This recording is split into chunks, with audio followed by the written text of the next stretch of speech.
উচ্চ মাধ্যমিক পরীক্ষায় ইংরেজির জন্য তুমি কি করে প্রস্তুতি নেবে টেস্টের পরে সেটা আমি বলবো, কারণ আমি জানি আগে রোড ম্যাপ ভালো করে না বুঝতে পারলে তুমি কিন্তু কোন পথে এগোবে বুঝতে পারবে না। তোমরা যারা ক্র্যাশ কোর্সে ভর্তি হয়েছো বা এখনো আগামীতে হবে তাদেরকে বলবো, আমি যে রোড ম্যাপ করছি রোড ম্যাপ অনুযায়ী কিন্তু তোমাদেরকে প্রত্যেককে এগোতে হবে। আমাদের গল্প কটা আছে ভালো করে বুঝে নাও কিভাবে এগোবো, তাহলে তুমিও কিন্তু 95 যে কেউ পেতে পারে, কোনো ঘটনা না, সবটা বলবো কি করে। আচ্ছা, আমাদের প্রোজ অর্থাৎ গল্প কতগুলো? 4টে। পোয়েট্রি কতগুলো? 4টে। প্লে কতটা? 1টা। আর আছে কে? গ্রামার। আচ্ছা তোমরা বলো তো, আনসিনে তোমাদের কোনো সমস্যা হয়েছে? কোনো সমস্যা নেই, আনসিন সব থেকে সহজ, তবুও আনসিনের টাইম রাখতে হবে। আর কি? রাইটিং। রাইটিং একদম ঝাঁকানাকা হবে, ঝাঁকানাকা। রাইটিং একা লিখতে পারবো আমরা, একাই, কোনো চাপ নেই। এবার আসি, আমাদের হাতে সময় কদিন? আমাদের পরীক্ষা কবে রে বাবু? 3/3/2025 এটা হচ্ছে আমাদের ডেডলাইন। ইংরেজি কবে? 5/3/2025 এদিন হচ্ছে আমাদের ইংলিশ পরীক্ষা।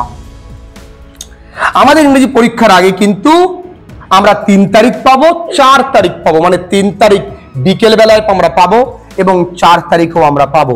এবং মনে রেখে দাও, 3 তারিখ বিকেল বেলায় কিন্তু আমি পড়াই সমস্ত স্টুডেন্টদেরকে, যারা ফুল কোর্সে আছে, তোমরা ক্র্যাশ কোর্সে, সবাইকে কিন্তু 3 তারিখ বিকেল বেলায়, কারণ একটা মোটিভেশন দরকার। কারণ ওই 3 তারিখ বিকেল বেলাটাই তোমায় যদি আমি রুটিন করে দিই তাহলে তুমি সেই মোতাবেক এগোতে পারবে এবং তোমার রেজাল্ট ভালো হবে। এটা হচ্ছে আমাদের ডেডলাইন। তাহলে আমাদের সময় আছে কি? ডিসেম্বর, জানুয়ারি, ফেব্রুয়ারি, টোটাল কমাস 90 ডেজ, 90 দিন যথেষ্ট ধামাকা রেজাল্ট করতে। ধামাকা। এই সময় সব থেকে বেশি তোমায় যে হেল্প করবে সে হচ্ছে আমি। মনে রাখবে, একটু মন দিয়ে বাবুরা, যেটা মনে রাখার বিষয় সেটা বলি। দেখো, সপ্তাহে একটা গল্প, একটা কবিতা পড়তেই হবে। তাহলে যদি এক সপ্তাহে আমরা 2টো করে পড়তে পারি, তাহলে 4 সপ্তাহে আমরা কটা পড়তে পারবো? 8টা, তাই না? তাহলে 4 সপ্তাহ মানে কদিন? 1 মাস। তাহলে 1 মাসে আমাদের কটা আছে বাবু? 4 4 8 আর 9, 9টা। তাহলে পড়ে থাকলো কে? এই প্রপোজাল পড়ে থাকছে। প্রপোজালের জন্য আমরা টানা একটা সপ্তাহ নেব। কিভাবে পড়বো? প্রপোজাল আমরা 1 লাইনার 5 প্রায় 60+ করিয়েছি, সেই 60+ বুঝবো, প্রত্যেকটা পৃষ্ঠা ভালো করে বুঝবো, প্রত্যেকটা পৃষ্ঠা। এই সময়, এই যে একটা সপ্তাহ তুমি পাচ্ছ, মনে রাখবে এই সময় নো শর্টকাটস। এই সময় ধরো আমরা আগামী দিন আমরা পড়া দেব অন কিলিং আ ট্রি। আজকেই বুঝিয়ে দেবো অন কিলিং আ ট্রি আরো একবার। এবং on killing a tree detail videos আছে। এর কনসেপ্ট তুমি গ্রো করবার জন্য অন কিলিং আ ট্রি ভালো করে দেখবে, সামনে বই থাকবে, মানেগুলো সুন্দর করে লিখবে। এবং আমাদের পিডিএফ এ, যেটা সমস্ত অনলাইন ব্যাচের স্টুডেন্টদের, তোমাদেরকে ওর বাংলা মানেও কিন্তু লিখে দেওয়া আছে। কি নেই ওই নোটসটাতে? A to Z রয়েছে। 30টা মডেল সেটের অ্যান্সার শিট করে দেওয়া রয়েছে উইথ কোশ্চেন। কি নেই ওতে? শুধু একটু আমার সঙ্গে পথ চলো। তাহলে আরে বাবা, একটা সপ্তাহ কম দিন বলতো তোরা? আমি মাঝখানে একটা অন কিলিং আ ট্রি পড়তে 1 বেলা লাগে। এবার অন কিলিং আ ট্রি পড়া হয়ে গেল, 2 নম্বর কাজ থাকবে অন কিলিং আ ট্রি এর SAQ গুলো দেখা। আমি SAQ লেখা শেখাবো, শুরু করব, যেগুলো আমাদের নোটসে আছে। যেমন আজকে তো আমরা টোটাল যেহেতু ইন্ট্রোডাক্টরি ক্লাস, আজকে আমরা তো শেখানোর উপরে যাব না, আমরা পড়া দেব। আগামী দিন আমরা ব্রড কোশ্চেন, রাইটিং আমরা কিছু জিনিস শিখবো, পড়া ধরবো, আবার নতুন পড়া দেব। ঠিক, আমরা SAQ কিন্তু শুরু থেকেই শেখার চেষ্টা করছি। প্রচুর ভিডিওস আছে, প্রচুর ক্লাসেস আছে, সেই SAQ গুলো লেখা শেখো। বহু ছেলেমেয়েরা কমেন্ট করছে পরীক্ষা দেওয়ার পর তাদের পরীক্ষা কত ভালো হয়েছে, কারণ তাদের SAQ লেখাটা আমি শিখিয়ে দিয়েছি। আচ্ছা, where from did the narrator get in the train, আমরা তো জানি না। তাহলে where from did the girl get in the train, তাহলে the girl got in the train from কোথায়? ফ্রম রোহানা। আমরা এইটুকুনি জাস্ট সাজিয়ে লেখাটা শিখবো। তোমরা বেঁচে গেছো, কারণ নেক্সট ইয়ার থেকে আর 1 নাম্বার এসে কেউ নেই, 2 নাম্বার। বুঝতে পেরেছো? আর একটু বেশি লিখতে হবে। তাই তোমাদের ক্ষেত্রে এসিকিউ লেখাটা কিন্তু শেখা প্রয়োজন। এবার কি, তোমার কাছে যদি একটা রেডিমেড নোট থাকে, ম্যাক্সিমাম ছেলে মেয়েদের কাছে রেডিমেড নোটস নেই, তারা কি করে? বন্ধুকে ফোন করে, বান্ধবীকে ফোন করে। ওই রেডিমেড নোটসটা থাকলেও অনক্লিঙ্গার ট্রি পড়লাম, পড়বার পরে ওই এসএকিউ গুলো তো আমি ক্লাসে বুঝিয়ে দিচ্ছি, তাহলে তোমার আর না বোঝার মতো কোনো জায়গা থাকছে না। ওই এসএকিউ গুলো ভালো করে পড়বে, যেটা বাদবে সেটা পয়েন্ট আউট করবে, না হলে কিন্তু বিপদে পড়বে। যেটা বাদবে সেটাই তো পরীক্ষার আগের দিন রাত্রেবেলা ভালো করে দেখতে হবে, সেটাকে হাইলাইটার দিয়ে, দেখো এখন কিন্তু গুছিয়ে পড়াটা সব থেকে বেশি গুরুত্বপূর্ণ। হাইলাইটার দিয়ে সুন্দর করে দাগিয়ে রাখবে যেটা বাদছে। এসএকিউ পড়ছো, সঙ্গে সঙ্গে লিখবে, মেলাবে, লিখবে, মেলাবে, লিখবে, মেলাবে। রট কোশ্চেন পড়বে, এবং যেটা পড়ছো তার আগের দিনেরটা রিভিশন দেবে। রিভিশন প্লাস নতুন, রিভিশন প্লাস নতুন পড়ো, এসে পড়া দাও। স্যার পড়া না ধরলে স্যারকে খুঁচিয়ে স্যারের কাছ থেকে পড়া ধরিয়ে নাও। তাই মনে রাখবে যে কবিতা ভালো করে পড়লে কবিতাটা খুব তাড়াতাড়ি হয়ে যাবে।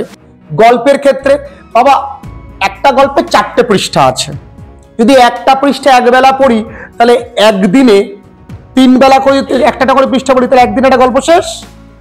আমি খুব ভালো করে খুঁটিয়ে খুঁটিয়ে প্রত্যেক দিন পড়িয়ে করে ভেতর থেকে এরর কারেকশন, ভেতর থেকে আর্টিকেল না বাদ যায়, তাহলে মেইন যে জায়গাটা সেটা কি? টেক্সট। টেক্সট কিন্তু ভালো করে পড়তে, আমি চেঁচিয়ে চেঁচিয়ে প্রত্যেকবার বলি টেক্সট ভালো করে পড়ো, এসএকিউ লেখা শেখো। টেক্সটের পরে কি আসছে? এসএকিউ। এবং তাহলে দেখবে তুমি কিন্তু ইজিলি ক্লিয়ার আপ করতে পারছো। এবং মনে রাখবে প্রত্যেকটা গল্প কবিতার নিচে আমি ওয়ার্ড নোটস লিখিয়ে দিয়েছি, এবং কিছু শব্দের অর্থ ওর নিচেও দেওয়া আছে, সেখান থেকেও কিন্তু এমসিকিউ দেওয়ার চান্স থাকে। এবার এমসিকিউতে ওভার কনফিডেন্ট হওয়া যাবে না। এমসিকিউর জন্য আমরা আমাদের ডাফ এন্ড ডাট কিন্তু কোশ্চেন ব্যাংক কমপ্লিট করেছি, সেইগুলোও কিন্তু যেদিন আমরা পড়া দেবো সেই 1 সপ্তাহের মধ্যে কমপ্লিট করতে হবে কিন্তু। তাহলে 3টে জিনিস, একটা আগে টেক্সট পড়লাম, এসএকিউ দেখলাম, কোশ্চেন ব্যাংক দেখলাম, তারপরে কি করলাম? আমি বিটিকিউ মুখস্থ করলাম। প্রত্যেকটা জায়গা, কোনো অজুহাত নেই, এখন কোনো শর্টকাট নেই। 2টো পড়লে হবে দাদা, একটা পড়লে হবে, এরকম নেই, সব পড়তে হবে। হলো? এবার ছেলেমেয়েরা যে ভুলটা করে নাটকের ক্ষেত্রে, নাটকে পুরো টেক্সট স্যার পড়তে পারবো না, ঠিক আছে, অনলাইনের পাঞ্চ তোমাকে হেল্প করবে, কিন্তু এই মুহূর্তে আমি 2 সপ্তাহ তোমায় সময় দিয়েছি। ক সপ্তাহ সময় দিয়েছি? 2 সপ্তাহ। 2 সপ্তাহে পুরো নাটকটা পড়ো। আরে বাবু, ছেলে মেয়েরা হাজার হাজার ছেলে মেয়েরা যখন আমি রাস্তায় যাই দেখা হয়, স্যার আমি অমুক সালে মাধ্যমিক উচ্চ মাধ্যমিক দিয়েছি, আপনার প্রপোজালটা দেখে এত আনন্দ হয়েছে। তার মানে ওরা এনজয় করেছে। কানে দাও, স্পিড ফরওয়ার্ড করে দেখো, তাড়াতাড়ি করে 2x এ দেখো, তাড়াতাড়ি করে দেখতে পাবে, তুমি শুনতে পারবে, পুরোটা পড়ে নেবে, হয়ে গেল। আধুনিক পৃথিবীতে আধুনিকতার সঙ্গে এগোতে হবে, এতে কোনো নেই তো। যার যার স্টাইল অন্যরকম পড়াশোনার। বহু ছেলে মেয়েরা 11 পরীক্ষা দিয়ে শুধুমাত্র ক্লাসে শুনে, তুমি কেন পারবে না? তুমি ভালো করে দেখো, নাটকটা ভালো করে দেখো, নাটকটা ভালো করে ক্লিয়ার করতে হবে। টেক্সট কিন্তু পড়তে হবে খুঁটিয়ে খুঁটিয়ে, কোনো শর্টকাট নেই। ক্লিয়ার? ব্রড কোশ্চেন মনে রাখো, এখানে আমি এমফেসিস করব বিটিকিউর ক্ষেত্রে। বিটিকিউ ঢালাও প্রশ্ন অ্যাটেম্প করা যাবে না। আমি তো বছরের শুরু থেকে লেখা শেখানোর উপরে জোর দিয়েছি। এই 3 মাসও আমি তোমাদের লেখা শেখাবো, কোনো ভয়ের কিছু নেই। বিভিন্ন স্কুলের যে প্রশ্নগুলো করেছে, কারণ অলরেডি আমার কাছে টেস্ট পেপার তৈরি, কারণ বহু স্কুলের কোশ্চেন আমার কাছে রয়েছে, সেগুলো পিডিএফ তৈরি করেছি, সেইগুলো থেকে যদি কোশ্চেন করি টেস্ট পেপার বেরোনোর আগেই আমরা টেস্ট পেপার কমপ্লিট করতে পারবো। তাহলে ওই স্যারদের সাইকোলজি বুঝতে পারলে আমাদের কোশ্চেন ক্লিয়ার হয়ে যাবে। তাহলে আমি কি বলেছি যে বিটিকিউ কিন্তু ছোট ছোট ডিভাইডেড কোশ্চেনগুলো আমরা কিন্তু সলভ করবো, একা একা লিখবো। আনকমন কোশ্চেন আমরা প্র্যাকটিস করব। পরীক্ষার হলে গিয়ে কান্না করার থেকে এখন প্র্যাকটিস করে না কাঁদা ভালো। এই পরীক্ষার হলে আমি যেন সব লিখে আসতে পারি। এবং গ্রামারের ক্ষেত্রে এই সময় বহু ছেলেমেয়েরা মনে করতে পারে স্যার মনে হচ্ছে ধরে ধরে গ্রামার শেখাবে, বাবা স্যার একদম ন্যারেশন যে একটু থাকলেই দ্যাট হয়, এরপরে এভাবে এখন শেখা মানে বোকামি বা মূর্খামি। কারণ তুমি এখনো শেখালে তুমি এখনো পারবে না। কেন পারবে না? কিছু রোগ আছে যে সহজে সারে না। এখন তোমায় যারা ভালো তারা কি করে গ্রামারের জন্য জানিস? তারা প্র্যাকটিস বেশি করে। তাদেরকে ধরে বেঁধে জিজ্ঞাসা করো, আচ্ছা বাবু এটা যে দুপাশে তুই হ্যাডবিন লিখলি, কেন লিখলি? কেন লিখলি বাবুরে? আচ্ছা তুই এখানে জন্মগ্রহণের ক্ষেত্রে ওয়াজ ওয়ার্ডটা বদলাই না, কেন বদলাই না? ও মানে বলতে পারবে না, কিন্তু পারবে। কেন জানিস? ও প্র্যাকটিস করেছে। প্র্যাকটিস করতে করতে এবার তুই শিখে নে। তোর প্রয়োজন হয়ে যদি শিখবি, তুই কি করবি? Narration change by funny learning লিখে সার্চ করে দেখে নে, বা অন্য স্যারের ভিডিও দেখে নে। তোর প্রয়োজন, তোর তাগিদ অনুযায়ী তুই এগো। এখন তোমাকে প্রচুর প্র্যাকটিস করতে হবে। এখন শেখালে মনে হবে আরে বাপরে কত সিলেবাস এখনো বাকি, তাহলে সেই একটা কিন্তু মনে ভয় নিয়ে এগোতে হবে। তাই এখন প্র্যাকটিস বেশি করব। আর দেখবো আমরা গ্রামারে যদি 6টা গ্রামার করি, তার মধ্যে 4টে গ্রামার ইজিলি পারবো, 2টো গ্রামার একটু বাদবে, মুখস্থ করে নেব, কারণ গ্রামার আমাদের কমন আসবে। ঠিক আছে?